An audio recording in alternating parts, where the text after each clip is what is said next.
पुरुषोत्तम मास छठा अध्याय। श्री विष्णु जी और श्री कृष्ण जी का संवाद। नारद जी बोले, हे निष्पाप, विष्णु भगवान ने गोलोक धाम पहुंचकर क्या किया सो मुझे सुनाइए। श्री नारायण बोले, हे नारद, अधिक मास सहित भगवान विष्णु गोलोक में जब पहुंचे तो क्या क्या हुआ वह सब कथा सुनाता हूँ, ध्यानपूर्वक सुनो।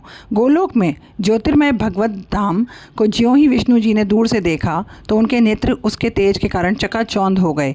किसी प्रकार नेत्रों को धीरे धीरे खोलकर अधिक मास को अपने पीछे पीछे चलने को कहकर भगवान विष्णु आगे बढ़ने लगे। हरि के द्वारपालों ने उनको देखकर उनकी चरण वंदना की। उन्होंने भगवान पुरुषोत्तम श्री कृष्ण को सादर प्रणाम किया। उस समय भगवान श्री कृष्ण रतन जड़ित सिंहासन पर गोपिकाओं के मध्य विराजमान थे। रमाकांत विष्णु करबद्ध होकर प्रणाम करते हुए भगवान श्री कृष्ण से बोले, हे गुणातीत गोविंद दीनानाथ, श्री कृष्ण की यह विष्णु वंदना करता है। इस प्रकार भगवान श्री कृष्ण की स्तुति करने के उपरांत उनकी आज्ञा से विष्णु जी रत्न जड़ित सिंहासन पर बैठ गए। श्री कृष्ण भगवान ने पूछा, यह कौन है, गोलोक में कहाँ से आया और इसके रोने का क्या कारण है। श्री नारायण बोले, नव मेघों के सदृश श्यामल शरीर वाले गोलोकनाथ के वचन सुनकर विष्णु भगवान ने सिंहासन से उठकर आदि से अंत तक अधिक मास के कष्टों का वर्णन किया।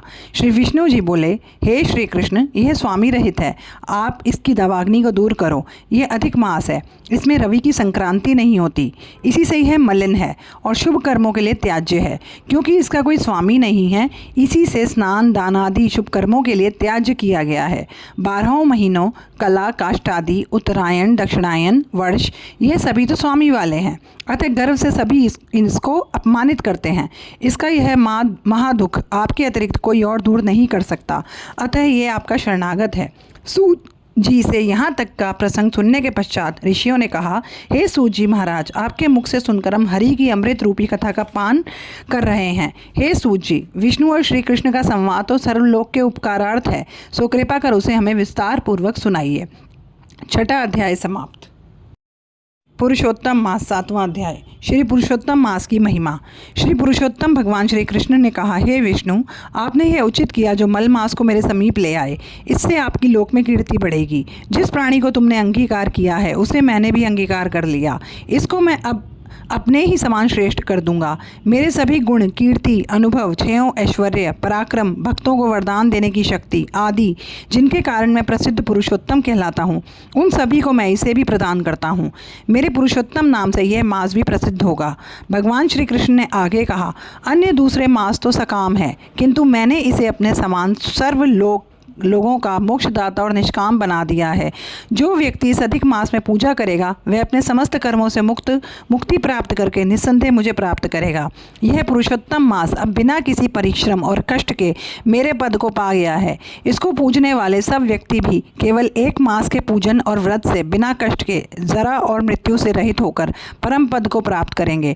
चातुर्मासिक यज्ञ करके स्वर्ग की प्राप्ति होती है और वहाँ के भोग भोगने के पश्चात पुनः पृथ्वी पर आना पड़ता है। किंतु विधि एवं श्रद्धा पूर्वक जो इस पुरुषोत्तम मास को पूजेगा वह अपने परिवार सहित मुझे निश्चय ही प्राप्त करेगा।